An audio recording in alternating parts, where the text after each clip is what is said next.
Hi, നിങ്ങളെല്ലാവരും Covid vaccine ചെയ്തവരായിരിക്കും അല്ലേ? എന്നാൽ ഇപ്പോൾ ആ ഒരു ഷോക്കിംഗ് ന്യൂസ് പുറത്തു വന്നിരിക്കുന്നു. കഴിഞ്ഞ 24 മണിക്കൂർ ഇന്ത്യ മാത്രമല്ല വേൾഡിലെ ഏറ്റവും വലിയൊരു ചർച്ചാ വിഷയമായി മാറിക്കൊണ്ടിരിക്കുന്ന ഒരു ടോപ്പിക്കും കൂടിയാണ് ഇത്.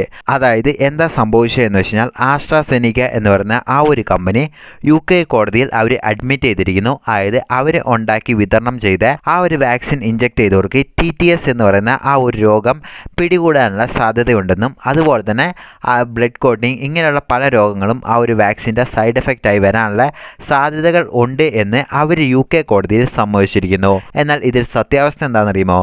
അതായത് ആ ഒരു വാക്സിൻ തന്നെയാണ് ഇന്ത്യയിൽ കോവിഷീൽഡ് എന്ന് പറയുന്ന അതേ ഫോർമുല ഉപയോഗിച്ച് ക്രിയേറ്റ് ചെയ്ത വാക്സിനാണ് നമ്മൾ എല്ലാവരും ഇഞ്ചെക്ട് ചെയ്തിരിക്കുന്നത്. അപ്പോൾ ആ ഒരു വാക്സിൻ ഇഞ്ചെക്ട് ചെയ്ത നമുക്കും ഈ TTS എന്ന് പറയുന്ന ഈ ഒരു രോഗം അല്ലെങ്കിൽ ബ്ലഡ് ക്ലോട്ടിംഗ് എന്ന് പറയുന്ന ആ ഒരു രോഗം പിടികൂടാനുള്ള സാധ്യതയുണ്ടോ?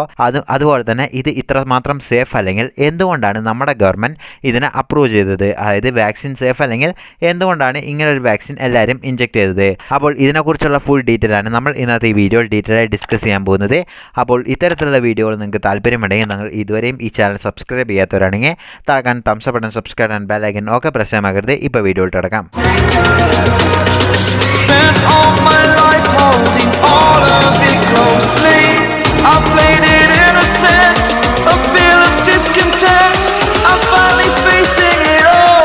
വീഡിയോയിട്ട് കിടക്കുന്നതിന് മുമ്പ് ഒരേ ഒരു കാര്യം, അതായത് നമ്മുടെ വീഡിയോക്കെല്ലാം തന്നെ എപ്പോഴും ലൈക്സ് കുറവാണ്. അതായത് പലരും ലൈക്ക് ഇടണം എന്ന് പറയുന്ന ആ ഒരു വീഡിയോയ്ക്ക് മാത്രമേ ലൈക്ക് ഇടുന്നുള്ളൂ. അപ്പോൾ നിങ്ങൾ എല്ലാവരും ഈ വീഡിയോ ഇഷ്ടപ്പെടുകയാണെങ്കിൽ താഴെ ലൈക്ക് ബട്ടൺ ക്ലിക്ക് ചെയ്യുക. ഇഷ്ടപ്പെട്ടിനെ ഡിസ്ലൈക്ക് ചെയ്ത് എന്തുകൊണ്ടാണ് ഇഷ്ടപ്പെടാത്തതെന്നുള്ള കാര്യം താഴെ കമൻറ്റ് ബോക്സിൽ മെൻഷൻ ചെയ്യുക. അതിനെക്കുറിച്ചുള്ളത് നമ്മൾ അടുത്ത വീഡിയോയിൽ ക്ലാരിഫൈ ചെയ്യുന്നതാണ്. ഇപ്പോൾ വീഡിയോയിട്ട് കിടക്കാം. അതിന് മുമ്പ് എൻ്റെ പേര് അശ്വിൻ. അപ്പോൾ ഇന്നത്തെ ഈ വീഡിയോ നമ്മൾ പ്രധാനമായും നോക്കാൻ പോകുന്നത് എന്താണ് ഇപ്പോൾ സംഭവിച്ചത്, അപ്പോൾ നമ്മൾ കുത്തിയ വാക്സിൻ എല്ലാം സേഫ് അല്ലേ, ഉള്ള കാര്യങ്ങളാണ് നമ്മൾ ഡീറ്റെയിലായി ഡിസ്കസ് ചെയ്യാൻ പോകുന്നത്. അപ്പോൾ ആദ്യം തന്നെ എന്താണ് സംഭവിച്ചത് എന്ന് നമുക്ക് നോക്കാം. അതായത് ആസ്ട്രാസെനിക്ക എന്ന് പറയുന്ന ഒരു ഫാർമസ്യൂട്ടിക്കൽ ജെയിൻ്റ് എന്ന് പറയുന്ന അത് അത്രമാത്രം ഒരു ഫാർമസ്യൂട്ടിക്കൽ കമ്പനിയാണ്. അപ്പോൾ കോവിഡ് സമയത്ത് ഇവരുടെ റവന്യൂ എടുത്തു നോക്കുകയാണെങ്കിൽ ഏകദേശം 60% റവന്യൂവും ഇവർക്ക് കിട്ടിയത് ഈ വാക്സിൻ വിറ്റതിലൂടെയാണ്. അത്രമാത്രം ലാഭമാണ് ഇവർക്ക് ഈ വാക്സിൻ വിറ്റതെന്ന് ഇവർക്ക് കിട്ടിയത്. അപ്പോൾ ഈ ഒരു കമ്പനി ഇപ്പോൾ UK കോർട്ടിൽ, അതായത് ഞങ്ങളുടെ വാക്സിൻ എടുത്ത ആൾക്കാർക്കെല്ലാം തന്നെ TTS അല്ലെങ്കിൽ ബ്ലഡ് ക്ലോട്ടിംഗ് എന്ന് പറയുന്ന ആ ഒരു രോഗം പിടികൂടാനുള്ള സാധ്യതകൾ കൂടുതലാണ് എന്ന് ഇവർ അക്സെപ്റ്റ് ചെയ്യുന്നു. അപ്പോൾ ആ ഒരു കോവിഡിൻ്റെ ആ വാക്സിൻ ഇഞ്ചെക്ട് ചെയ്ത് മാക്സിമം എല്ലാവർക്കും പെട്ടെന്ന് തന്നെ ബ്ലഡ് ക്ലോട്ടിംഗ് അതുപോലെ തന്നെ ഈ TTS എന്ന് പറയുന്ന ഈ രോഗമെല്ലാം പെട്ടെന്ന് പിടികൂടുന്നു. അപ്പോൾ ഇതുകൊണ്ട് UK പലതരത്തിലുള്ള കേസുകൾ പലവട്ടമായിട്ട് റിപ്പോർട്ട് ചെയ്യപ്പെടുന്നു. ഇതുകൊണ്ട് പലരും കോടതിയിൽ പോയി കേസ് കൊടുക്കാനും തുടങ്ങുന്നു. അങ്ങനെയാണ് ഈ ഒരു സംഭവം UK കോടതിയിൽ എത്തുന്നത്. അപ്പോൾ ഇതിൻ്റെ പ്രത്യേകത എന്താണെന്ന് വെച്ചാൽ ഈ കമ്പനി ഉണ്ടാക്കിയ അതേ ഫോർമുല ഉപയോഗിച്ചിട്ടാണ് ഇന്ത്യൻ കമ്പനിയായ അതായത് സെറം ഇൻസ്റ്റിറ്റ്യൂട്ട് ഓഫ് ഇന്ത്യ എന്ന് പറയുന്ന ആ ഒരു കമ്പനി ഇതേ ഫോർമുല ഉപയോഗിച്ചിട്ടാണ് ഇന്ത്യയിൽ കോവിഷീൽഡ് എന്ന പേരിൽ ആ ഒരു വാക്സിൻ ഉണ്ടാക്കിയതും അതുപോലെ തന്നെ അത് ഇന്ത്യ മൊത്തം സപ്ലൈ ചെയ്തതും. ഏകദേശം 1.7 ബില്യൺ വാക്സിൻസ് ആണ് ഇന്ത്യയിൽ മൊത്തം വാക്സിനേറ്റ് ചെയ്തത്. അപ്പോൾ ഇത്രയും ആൾക്കാർക്കും ഈ ഒരു TTS എന്ന് പറയുന്ന ഈ ഒരു രോഗം പിടികൂടുമോ എന്ന് ചോദിച്ചു കഴിഞ്ഞാൽ അതാണ് നമ്മൾ ഡീറ്റെയിൽ ആയി നോക്കാൻ പോകുന്നത്. അപ്പോൾ കഴിഞ്ഞ 2023 ജെമി സ്കോട്ട് എന്ന് പറയുന്ന അദ്ദേഹം UK കോടതിയിൽ ഒരു കേസ് ഫയൽ ചെയ്യുന്നു. അതായത് ഏപ്രിൽ 2021 അദ്ദേഹം ഇങ്ങനെ വാക്സിൻ ചെയ്യുന്നു. അദ്ദേഹത്തിൻ്റെ കുട്ടികളുമായിട്ടാണ് 2 കുട്ടികളുമാണ് വാക്സിൻ ചെയ്യുന്നത്. വാക്സിൻ ചെയ്തതും അദ്ദേഹത്തിന് പെട്ടെന്ന് ബ്ലഡ് ക്ലോട്ടിംഗ് വരുന്നു, അതുപോലെ തന്നെ ബ്രെയിനിൽ ബ്ലീഡിങ് വരുന്നു. അപ്പോൾ ഈ ഒരു കാര്യങ്ങളെല്ലാം വന്നു കഴിഞ്ഞപ്പോൾ അദ്ദേഹം പെട്ടെന്നായിട്ട് സീരിയസ് ആയിട്ട് ഒരു അലിഗേഷൻ വരികയും ആ ഒരു ഹോസ്പിറ്റലിൽ പോയി കഴിഞ്ഞപ്പോൾ അവർ പറഞ്ഞു, അതായത് നിങ്ങൾ ജീവൻ വെക്കാൻ തന്നെ, അതായത് നിങ്ങളുടെ ജീവൻ തിരിച്ചു കിട്ടാൻ തന്നെ സാധ്യതകൾ കുറവാണ് എന്ന് പറഞ്ഞു. പക്ഷേ അദ്ദേഹം എങ്ങനെയൊക്കെയോ അതിൽ നിന്ന് സർവേ ആയി വരുന്നു.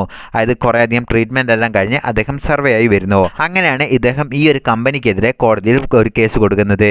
അതായത് ഈ കോടതിയിൽ കേസ് കൊടുക്കുമ്പോൾ അദ്ദേഹം പറയുന്നു, അതായത് ഈ ഒരു ഫാർമസ്യൂട്ടിക്കൽ കമ്പനി ഉണ്ടാക്കിയ ഈ ഒരു വാക്സിൻ കുത്തിയതിന് ശേഷം എനിക്കിങ്ങനെല്ലാം പ്രശ്നങ്ങളുണ്ടായി എന്ന് പറഞ്ഞ് കോടതിയിൽ കേസ് കൊടുക്കുന്നു.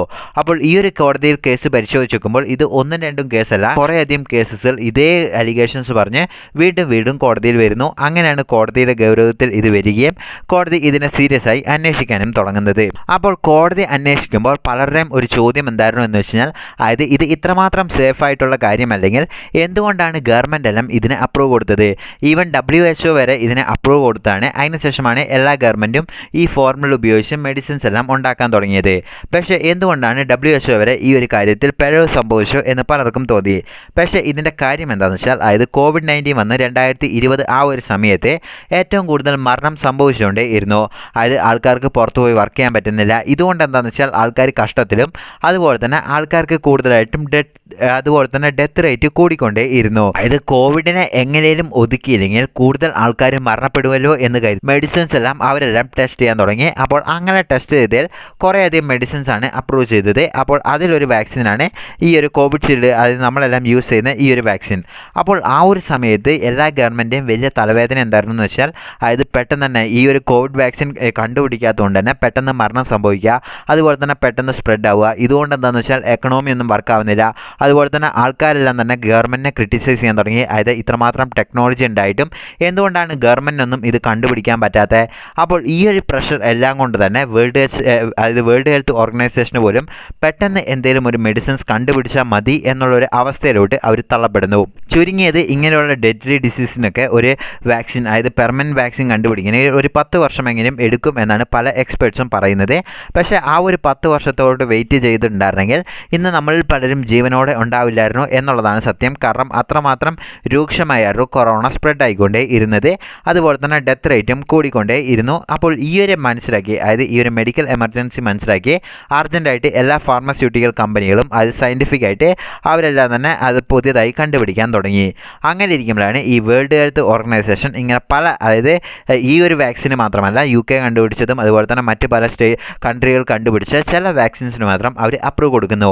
അതായത് ഈ വാക്സിൻ എല്ലാം ഉപയോഗിച്ച് കഴിഞ്ഞാൽ നമുക്ക് ഏകദേശം 90% കോവിഡിൽ നിന്ന് നമുക്ക് നമ്മളെ തന്നെ സ്വന്തം പ്രൊട്ടക്റ്റ് ചെയ്യാൻ പറ്റുമെന്ന് പറഞ്ഞ് ഇവർ അംഗീകാരം കൊടുക്കുന്നു. അപ്പോൾ ഇങ്ങനൊരു അംഗീകാരം കൊടുത്തു കഴിഞ്ഞപ്പോൾ ഇതേ ഫോർമുല ഉപയോഗിച്ച് മറ്റ് ഗവൺമെൻറ് എല്ലാം തന്നെ ആയ വാക്സിൻ എല്ലാം തന്നെ പ്രൊഡ്യൂസ് ചെയ്യാൻ തുടങ്ങി. അങ്ങനെ പ്രൊഡ്യൂസ് ചെയ്യാൻ തുടങ്ങിയ ആ ഒരു സമയത്താണ് ഇന്ത്യൻ ഗവൺമെൻറ്റും അതായത് UKയുടെ ഈ ഒരു അതായത് ഫാർമസ്യൂട്ടിക്കൽ കമ്പനി, അതായത് ആസ്ട്രാസെനിക്ക എന്ന് പറഞ്ഞ ഈ ഒരു ഫാർമസ്യൂട്ടിക്കൽ കമ്പനിയുടെ ഫോർമുല മേടിച്ച് ഇന്ത്യയിൽ തന്നെ ഇന്ത്യയുടെ സെറം ഇൻസ്റ്റിറ്റ്യൂട്ട് ഓഫ് ഇന്ത്യ എന്ന് പറയുന്ന ആ ഒരു മെഡിക്കൽ കമ്പനിക്ക് കൊടുത്ത് അവർ ഇന്ത്യയിൽ മെഡിസിൻസ് ഉണ്ടാക്കി ഇന്ത്യയിൽ മൊത്തം ഫ്രീ ആയിട്ട് വാക്സിൻ എല്ലാം കൊടുത്തത്.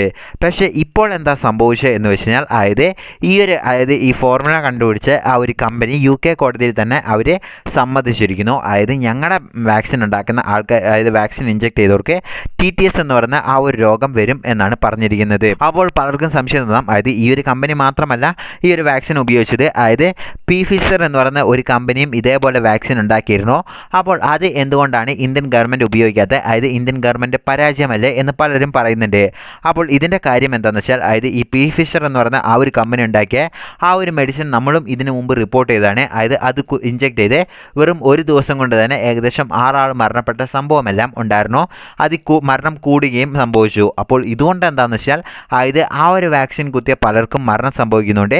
ഇന്ത്യൻ ഗവൺമെൻറ്റിന് അത് അപ്രൂവ് ചെയ്യാൻ പറ്റിയില്ല. പക്ഷേ പിന്നീട് ഈ UK ചേർന്ന ഈ ഒരു കമ്പനി ഉണ്ടാക്കിയ ഈ ഒരു മെഡിസിൻ അത് കൂടുതൽ എഫക്റ്റീവും വലിയ എഫക്റ്റൊന്നും ഇല്ല എന്ന് മനസ്സിലാക്കിയപ്പോഴാണ് അപ്രൂവ് കൊടുത്തത്. അപ്പോൾ ഇവർ അപ്രൂവ് കൊടുക്കുമ്പോൾ WHO ഹെൽത്ത് ഓർഗനൈസേഷനെല്ലാം എന്ത് ചെയ്യായിരുന്നു എന്ന് വെച്ച് കഴിഞ്ഞാൽ, അതായത് ഈ ഒരു ഇഞ്ചെക്ട് ചെയ്ത് എല്ലാവർക്കും ഈ TTS എന്ന് പറയുന്ന ഈ ഒരു രോഗം പിടികൂടണം എന്നുള്ളതില്ല. അതിനു മുമ്പ് ഈ TTS എന്ന് പറയുന്ന രോഗം എന്താണെന്ന് വെച്ചാൽ, അതായത് നമ്മുടെ രക്തം കട്ടുപിടിക്കുക, അതായത് നമ്മുടെ ബോഡിയിൽ മര്യാദയ്ക്ക് ബ്ലഡ് സർക്കുലേഷൻ ഇല്ലാണ്ടാവുക, രക്തം കണ്ടുപിടിക്കുക, അതുപോലെ തന്നെ ബ്ലഡ് പ്ലേസ് കുറയുക, അതുപോലെ തന്നെ രക്തത്തിൻ്റെ ലെവൽ കുറയുക, ഹെഡേക്ക്, അതായത് തലവേദന, ചെസ്റ്റ് പെയിൻ, അതുപോലെ തന്നെ ഹാർട്ട് അറ്റാക്ക്, ഇതേപോലെ അബ്ഡമൽ പെയിൻ, ഇതേപോലെ പല രോഗങ്ങളാണ് ഈ ഒരു ഷീൽഡ് കുത്തിവെച്ച് കഴിഞ്ഞാൽ, അതായത് ഈ ഒരു വാക്സിൻ കുത്തിവെച്ച് കഴിഞ്ഞാൽ കണ്ടുവരുന്നത് എന്നാണ് പറയുന്നത്. അപ്പോൾ ഈ ഒരു കമ്പനി പറഞ്ഞിരിക്കുന്നത് എന്താണെന്ന് വെച്ചാൽ, അതായത് 10,000 വാക്സിൻ കുത്തിയതിൽ ഒരാൾക്ക്, അതായത് അതിൽ 1% ആൾക്കാർ, അതായത് വെറും ഒരു ആൾക്കാർക്ക് മാത്രമോ ഇങ്ങനെയുള്ള റെയർ കേസസിൽ മാത്രമോ ഇങ്ങനെയുള്ള രോഗം വരാൻ സാധ്യതയുള്ളൂ എന്നാണ് പറയുന്നത്. അതിലും അവർ പറയുന്നത് എന്താണെന്ന് വെച്ചാൽ, അതായത് ആദ്യത്തെ ഘട്ടത്തിൽ അവർ പറഞ്ഞത്, അതായത് 40 to 60 ദിവസത്തിൻ്റെ ഉള്ളിൽ, അതായത് വീണ്ടും കുത്തുന്നതിന് മുമ്പാണ് ഈ ഒരു രോഗം പിടിവരാനുള്ള സാധ്യത ആണ്. പക്ഷേ ഇപ്പോഴാണ് അവർ അക്സെപ്റ്റ് ചെയ്തത്, അതായത് 10,000 കുത്തിയാൽ ഒരാൾക്ക് ഇങ്ങനെ സംഭവിക്കാൻ, അതായത് റെയർ കേസസിൽ സംഭവിക്കാനുള്ള സാധ്യതകൾ ഉണ്ട് എന്നാണ് പറയുന്നത്. അപ്പോൾ നമ്മളൊക്കെ ഇതിൽ പേടിക്കണമെന്ന് ചോദിച്ചു കഴിഞ്ഞാൽ, അതായത് ആ ഒരു 10,000 കുത്തിയാൽ ഒരാൾക്കാർക്കാണ് വരാനുള്ള സാധ്യത. പക്ഷേ അത് ഏകദേശം, അതായത് വേറെ രോഗങ്ങൾ മുൻപ് ഉണ്ടാകുന്ന ആൾക്കാർക്കോ അങ്ങനെയൊക്കെയാണ് കൂടുതലും രോഗം വരാനുള്ള സാധ്യത എന്നാണ് പറഞ്ഞിരിക്കുന്നത്. അല്ലാണ്ട് നോർമലായിട്ടുള്ള ആൾക്കാർക്കെല്ലാം തന്നെ ഈ ഒരു രോഗം വരാനുള്ള സാധ്യതകൾ കുറവാണ് എന്നാണ് ഈ കമ്പനി പറയുന്നത്. അപ്പോൾ ഈ ഒരു കമ്പനീൻ്റെ ഈ ഒരു വാക്സിൻ പല രാജ്യങ്ങളിലും ബാൻ ചെയ്തിട്ടുണ്ടായിരുന്നു. അത് ഏതൊക്കെ രാജ്യമാണെന്ന് വെച്ചാൽ, അതായത് ഡെൻമാർക്കാണ് ആദ്യത്തെ രാജ്യം ഈ ആസ്ട്രാസെനിക്ക എന്ന് പറഞ്ഞ ഈ കമ്പനിയുടെ വാക്സിൻ ബാൻ ചെയ്യുന്നത്. അതിനുശേഷം Ireland, Thailand, Netherland, Norway, Iceland, അതുപോലെ തന്നെ കോങ്കോ, ബൾഗേറിയ, അതുപോലെ തന്നെ യൂറോപ്യൻ യൂണിയനിലുള്ള പല കൺട്രീസും ഈ ഒരു വാക്സിൻ ബാൻ ചെയ്തതായിരുന്നു. അപ്പോൾ ഇത്തരത്തിലുള്ള മെഡിക്കൽ ഫീൽഡിലുള്ള എന്തെങ്കിലും ചെയ്യുമ്പോൾ അതിൽ കർശനമായ നിയമങ്ങൾ കൊണ്ടുവന്ന് അത് ഇനിയെങ്ങാനും ഫ്യൂച്ചറിലെങ്ങാനും ഇങ്ങനെയുള്ള അബദ്ധങ്ങൾ സംഭവിക്കാതിരിക്കാൻ ശ്രമിക്കുക. അപ്പോൾ നിങ്ങൾ എന്താണ് വിചാരിക്കുന്നത്? അപ്പോൾ ഇതാണ് ഈ കാര്യത്തിൽ സംഭവിച്ചത്. അപ്പോൾ നിങ്ങൾ എന്തെങ്കിലും അപ്പോൾ ഈ വീഡിയോയിൽ എന്തെങ്കിലും മിസ്സായി എന്ന് നിങ്ങൾക്ക് തോന്നുന്നുണ്ടെങ്കിൽ കമൻറ്റ് ബോക്സിൽ മെൻഷൻ ചെയ്യുക. അത് നമ്മൾ അടുത്ത വീഡിയോയിൽ എന്തായാലും റെക്ടിഫൈ ചെയ്യുന്നതായിരിക്കും. See you next video.